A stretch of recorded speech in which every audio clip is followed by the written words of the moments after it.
Something strange is happening to humanity. We are more connected than any generation before us, yet people feel lonelier, angrier, and more divided than ever. Conversations feel rushed. Relationships feel thinner. Even moments meant to feel meaningful somehow pass without leaving a mark. It's not because we lack communication. It's because we've forgotten how to truly connect. And the cost of that forgetting is quietly reshaping our mental health, our relationships, and even the future of society. We live in a world of constant interaction. Messages arrive instantly. Faces appear on screens at the tap of a finger. Opinions travel faster than thought. And yet, despite all this access, many people describe feeling unseen, unheard, and emotionally disconnected. This contradiction defines modern life. Connection today is often reduced to visibility, being noticed, followed, acknowledged, but conscious connection is something entirely different. It is not about attention, it is about presence. Conscious connection means showing up fully. It means listening without planning your response. It means noticing tone, pauses, energy, and emotion, not just words. It requires awareness of others, yes, but also awareness of ourselves. And in a world that rewards speed, productivity, and constant stimulation, awareness has quietly become a lost skill. Most conversations now happen alongside distractions. Phones nearby, minds elsewhere. We multitask through moments that were once sacred. Over time, this fragments not just our attention, but our relationships. People don't feel lonely because they lack people around them. They feel lonely because they lack presence. Without conscious connection, misunderstandings multiply. Emotional safety erodes. Relationships become transactional rather than relational. And when enough people experience this at once, the effects ripple outward to community, families, workplaces, communities, and entire cultures.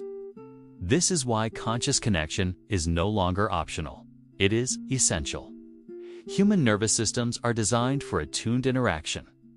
When someone listens fully, the body responds. Stress hormones decrease, heart rates regulate. Emotional clarity improves. Connection literally stabilizes us at a biological level. But when connection is shallow or inconsistent, the nervous system remains on edge. Over time, this contributes to anxiety, irritability, burnout, and emotional numbness. Many people assume something is wrong with them, when in reality, something is missing. What's missing is attunement. Technology, while powerful, often disrupts this attunement. Algorithms reward outrage over understanding, speed over reflection, reaction over regulation. We scroll past human experiences without absorbing them, and eventually we begin treating ourselves the same way. We curate identities instead of expressing truth. We perform instead of relating. And the more we do this, the harder genuine connection becomes. Conscious connection challenges this pattern. It invites slowness in a fast world, depth in a shallow system, humanity in an automated environment. It reminds us that behind every opinion is a lived experience.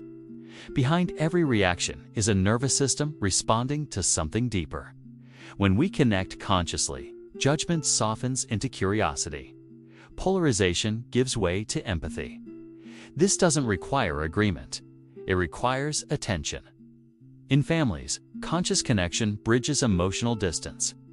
In friendships, it restores intimacy. In communities, it rebuilds trust. And within ourselves, it reconnects us to intuition, purpose, and emotional honesty. But here's the uncomfortable truth most people don't talk about. The deeper problem isn't that others don't connect with us. It's that many of us have lost connection with ourselves. And until that changes, no amount of external connection will ever feel enough. Self-disconnection often comes from living on autopilot. We move from task to task without checking in. We suppress emotions to stay functional. We ignore intuition to meet expectations. Over time, we become efficient but emotionally distant from our own experience. Conscious connection begins internally. When we notice our own thoughts without judgment, when we allow emotions instead of suppressing them, we slow down long enough to feel what's happening beneath the surface. From this place, connection with others becomes more authentic. We stop seeking validation and start offering presence. We listen to understand instead of to respond. We create spaces where others feel safe enough to be real. This has profound implications for society. Disconnection fuels polarization. When people feel unseen, they cling to identities more tightly. When they feel unheard, they shout louder. When empathy collapses, humanity fragments into labels and sides. Conscious connection interrupts this cycle. It humanizes, it grounds, it stabilizes. Small moments matter more than grand gestures. A pause before responding. Eye contact held.